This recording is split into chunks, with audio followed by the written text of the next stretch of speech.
Salut à tous, c'est Antoine, j'espère que vous allez tous très bien. 3 actualités qui m'ont marqué cette semaine. La première, la baisse historique des glaces du continent antarctique, l'impact du changement climatique sur le son dans l'eau, et enfin on terminera par la reconnaissance de la responsabilité du glyphosate dans la malformation d'un enfant. On commence donc par cette nouvelle qui nous vient de l'Antarctique. Une équipe de chercheurs a montré que plus de 40% des plateformes de glace du continent ont perdu en volume d'eau entre 1997 et 2021. Plus de 7500 milliards de tonnes d'eau douce ont été relâchées dans l'océan via ce biais, selon les estimations des scientifiques. Les chercheurs ont pu arriver à ces résultats grâce à l'analyse de plus de 100 000 images radar prises par plusieurs satellites. Ces plateformes qui ont donc perdu en volume jouent un rôle de barrière entre la mer et la calotte continentale qui ralentit du coup l'écoulement des glaciers dans l'océan. Le changement climatique est bien entendu la principale cause de cette fonte.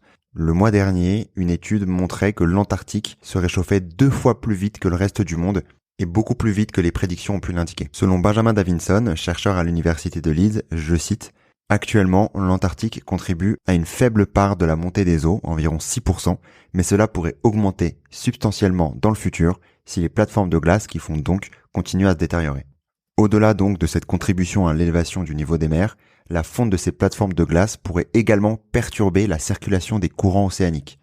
L'arrivée d'eau douce en grande quantité rend en effet l'eau de l'océan austral moins salée et donc moins dense. Elle coule donc moins facilement vers les profondeurs de l'océan. Ce mécanisme qui joue un rôle crucial dans la circulation de l'oxygène et de nutriments à travers le globe. La deuxième news de la semaine, c'est l'augmentation de la pollution sonore dans les océans. Selon une étude publiée dans la revue scientifique PeerG, la pollution sonore provoquée par les navires pourrait être 5 fois plus forte dans certaines parties de l'océan d'ici la fin du siècle si nous atteignions des réchauffements modérés ou plutôt sévères du climat. Les raisons sont assez simples, elles sont liées à l'acidification de l'océan et à la perturbation des courants océaniques. Ces deux dérèglements sont principalement dus au changement climatique également. Petit rappel tout d'abord sur l'acidification de l'océan.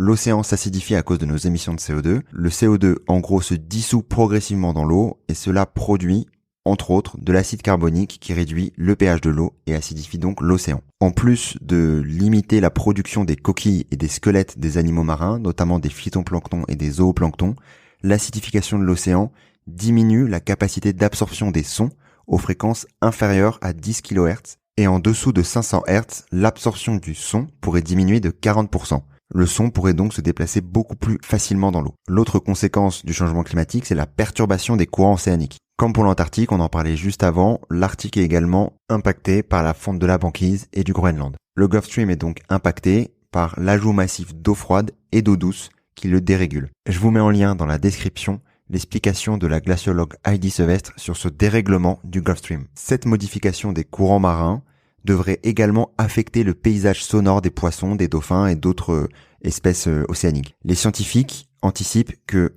le ralentissement de cette circulation océanique pourrait créer un tunnel sonore dans les 200 premiers mètres sous la surface de l'eau. Cela permettrait au bruit généré par les navires de se propager sur de longues distances supérieures à 500 km. Par exemple, dans les régions les plus affectées, comme l'Atlantique Nord, le bruit pourrait augmenter de 7 décibels jusqu'à 200 mètres de profondeur. Une augmentation du son donc, mais quelles conséquences sur la biodiversité marine? Comme l'indique l'océanographe Luca Posanti, en l'absence d'une bonne visibilité sous-marine, les poissons et les mammifères marins communiquent principalement grâce au son. Si les poissons ne peuvent plus entendre leurs prédateurs ou si les baleines ont davantage de mal à communiquer entre elles, cela affecte donc l'ensemble de l'écosystème.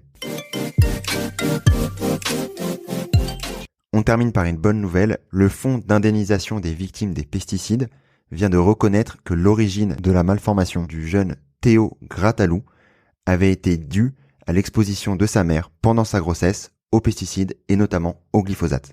Depuis sa naissance en 2007, Théo avait dû subir 54 opérations sous anesthésie générale. Comme l'indique sa mère, il y a eu des procès gagnés aux États-Unis dans les dossiers de cancer, mais c'est une première pour les malformations. Malheureusement, cet herbicide s'apprête à être réautorisé en Union européenne. Pour rappel, le glyphosate, donc cet herbicide, est classé cancérogène probable par l'OMS depuis 2015. J'en parlais justement dans l'une des premières éditions des news de la semaine. Le projet de loi porte sur la réautorisation du glyphosate pour les 10 prochaines années.